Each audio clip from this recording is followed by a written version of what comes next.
Aren't these rose canes absolutely gorgeous? Let me show you how to make them. For my cane, I first need to make some gradient blends, also known as Skinner blends. In order to be able to measure properly your clay, you have to have it all colors that you're going to use, run through the pasta machine on the same thickness. The thickness doesn't really matter as long as all your clay is on the same thickness. Also, in order to be able to measure the parts, you need to use the same cutter. Once again, the shape of the cutter doesn't really matter. I prefer to use this 1.5 inch square cutter because it's much easier to cut either in half or on the diagonal or vertical whenever I need halves or quarters or whatever. I will be using 3 different Skinner blends. The first one has 1 white, half of a fuchsia, this is all Premo, half of a fuchsia cut on a diagonal, and half of alizarin crimson cut vertical. The second blend is 1.5 parts of white, again half of a fuchsia cut on a diagonal, half of cadmium red cut on a diagonal, half of alizarin crimson cut on a vertical, and then I will be using 1 part of translucent, but you will see in a minute how I'm going to cut it. The third blend will be with 2 whites, 1 full fuchsia, 1/2 red cut on a diagonal, 1 full red, 1 full alizarin crimson, and again a full translucent.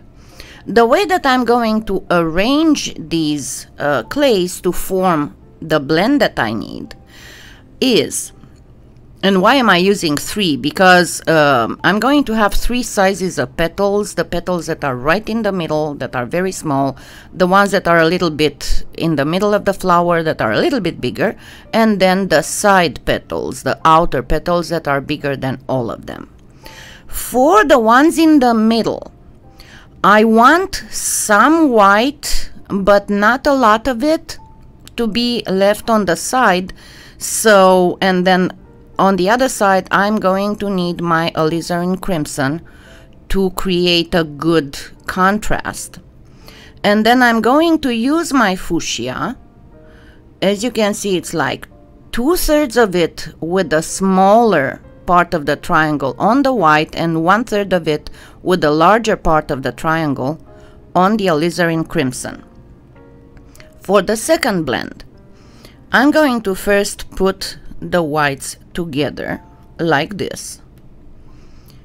Then I want my fuchsia to be almost to the end, but I'm going to leave, you count,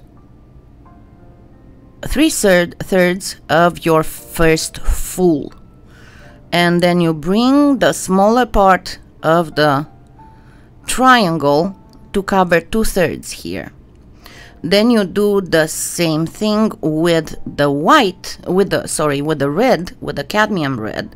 But before doing that, let's first press the half of the alizarin crimson to the white, and then bring again, calculating 3/3, 2/3 of the red on the white, even if it overlaps the fuchsia, and 1/3 on the alizarin crimson. For the third one, that's the largest, I am going to put together my whites, and then I am going to connect the alizarin crimson to them. Then I'm going to place, I'm going to consider half here, and I'm going to place my fuchsia on a diagonal. And then I'm going to place my red on a diagonal, but it's going to, again, thirds, and I'm going to overlap the fuchsia with 1/3 so that my red overlaps the alizarin crimson about half only. And then I'm going to press, because I need a little bit more transition between the fuchsia and the red. I'm going to place this triangle right here with the smaller part touching the top of the fuchsia diamond and the larger part touching the top of the red diamond. Now, why am I using translucent? Generally speaking, whenever you have a clay, a polymer clay that's got a lot of pigment and is going to stain your hands and the pasta machine and the tile, you want to dilute it a little bit with translucent so that it will be less staining. So what I'm going to do, as you can see here, I have pretty much almost two squares, because I have one full white and half a white and half an alizarin crimson. So what I'm going to do, I'm going to simply cut my translucent in half and place it like this. And I'm going to do the same thing for this one, only that this time I'm going to cut it in thirds. And then I'm going to place it like this. And now I can grab all my Skinner blends, which are not really Skinner blends because they are not made by the Skinner technique, but I'm going to get them ready to go through the pasta machine. So first I'm going to get these ones nice and well stuck. See, they might have the tendency to get away from each other, but you want to do one roll with the roller, then cut in half,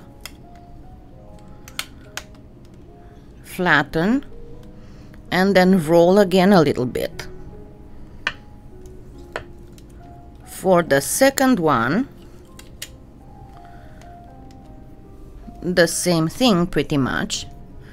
Use the roller to flatten it.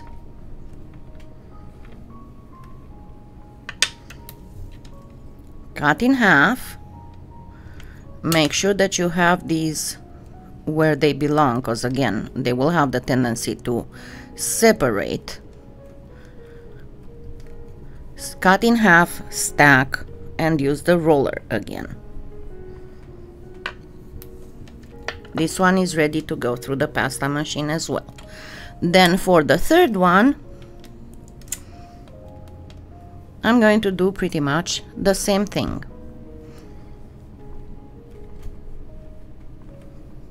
Even if it's a little bit more elongated in the middle, it will be just fine once it starts mixing, blending in the pasta machine. Now I am going to see how it has the tendency to separate, but you must make sure that you do keep it properly in place so it wouldn't separate. Now I'm going to just speed up the video so I can show you how it goes through the pasta machine.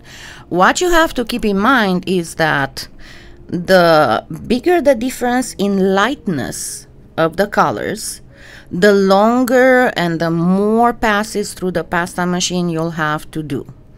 So in order to blend perfectly the white and the fuchsia, it's going to take more passes through the pasta machine than blending the red and the alizarin crimson. So if you're ready, let's go ahead and do it.